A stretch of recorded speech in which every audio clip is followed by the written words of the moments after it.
نصفه أو انقص منه قليلا أو زد عليه ورتل القرآن ترتيلا. Bismillahirrahmanirrahim. Assalamualaikum warahmatullahi wabarakatuh. Pada kesempatan kultum hari ini, saya akan membawakan kultum dengan bertema hijrah dan istiqomah. Hijrah, siapa sih yang gak pernah dengar kata hijrah? Hijrah diambil dari kata haji yang artinya meninggalkan atau menghindari. Definisi dalam kacamata syariat ada banyak maknanya. Namun, setiap makna memiliki kesamaan arti, yaitu meninggalkan sesuatu. Hijrah, ada sesuatu yang ditinggalkan, ada sesuatu yang dituju. Sebagaimana Rasulullah SAW telah mencontohkan kepada kita semua, yaitu meninggalkan kota Mekah menuju Madinah demi untuk mengistiqomahkan syariat Islam di kehidupan beliau dan sekitarnya. Hijrah sendiri terbagi menjadi 6 macam.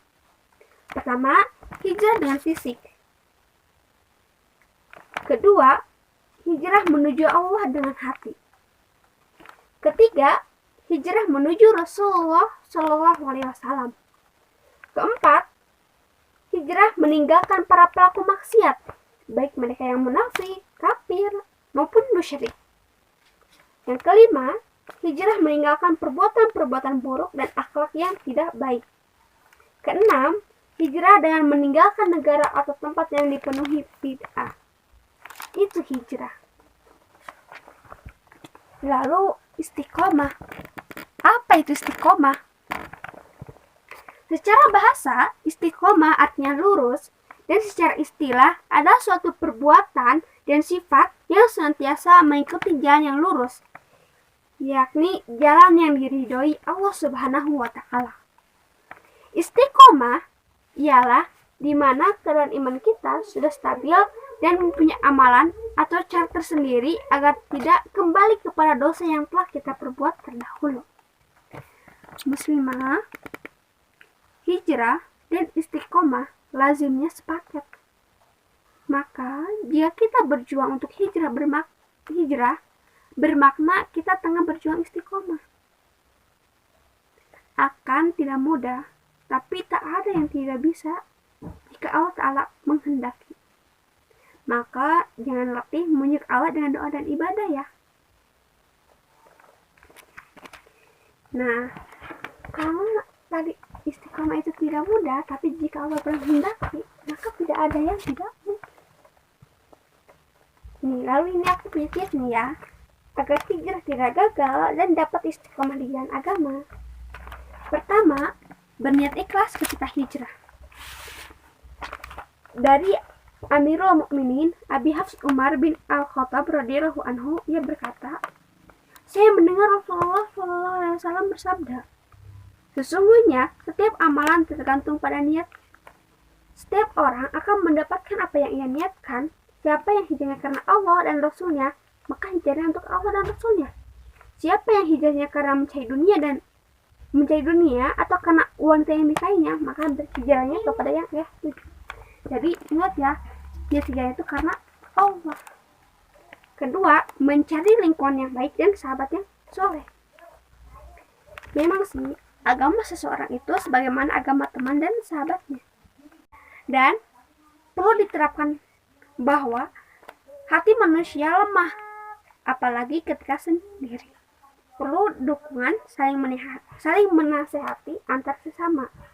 Selevel Nabi Musa alaihissalam saja memohon kepada Allah agar mempunyai teman seperjuangan yang bisa membantunya dan membenarkan perkataannya. Itu Nabi Harun alaihissalam. Jadi ketika kita hijrah, kita harus mempunyai teman. Ya, yang tadi bilang, nah ketika kita sedang down, kita butuhkan yang menemani kita. Nah, kita udah punya teman. Kalau jika belum ya, Yang ketiga, mempelajari Al-Quran dan mengamalkannya. Tentu saja, Karena Al-Quran adalah petunjuk bagi kehidupan di dunia agar selamat dunia dan akhirat. Sebagaimana seseorang yang hendak pergi ke suatu tempat, tentu perlu petunjuk dan arahan berupa peta dan penunjuk jalan semisalnya. Jika tidak menggunakan peta dan tidak ada orang yang memberi petunjuk, tentu akan tersesat dan tidak akan sampai ke tujuan. Apalagi ternyata tidak tahu bagaimana cara membaca peta, tidak tahu cara menggunakan petunjuk yang ada, serta tak ada penunjuk jalan, tentu tidak akan sampai dan selamat. Keempat, berusaha tetap terus beramal walaupun sedikit. Dari Abdullah bin Umar bin Al-As radhiyallahu anhuma, ia mengatakan bahwa Rasulullah SAW berkata padanya, "Wahai Abdullah, janganlah engkau seperti si fulan. Dulu dia biasa mengerjakan sholat malam, namun sekarang dia tidak mengerjakannya lagi." Jadi lebih baik kita beramal itu sedikit-sedikit, tapi secara rutin, daripada kita langsung gitu ya, seminggu ini tapi tidak secara rutin. Yang kelima, sering berdoa dan memohon keistiqomahan dan keikhlasan serta senantiasa berzikir kepada Allah Subhanahu wa taala. Tentunya tidak lupa kita berdoa agar bisa tetap istiqomah beramal dan beribadah sampai menemui kematian. Doanya tuh banyak sekali ya. Salah satunya ya muqallibal qulub sabit qalbi ala dinika. Wahai zat yang membolak-balikan hati, teguhkanlah hatiku di atas agamamu. Mungkin sekian kultum yang dapat saya sampaikan. Mohon maaf atas kekurangannya dan pengucapannya dan waktunya ya. Wabillahi taufiq wal hidayah. Wassalamualaikum warahmatullahi wabarakatuh. Salli wa sallim alaik برسول الله والبدوي ورجال من بني على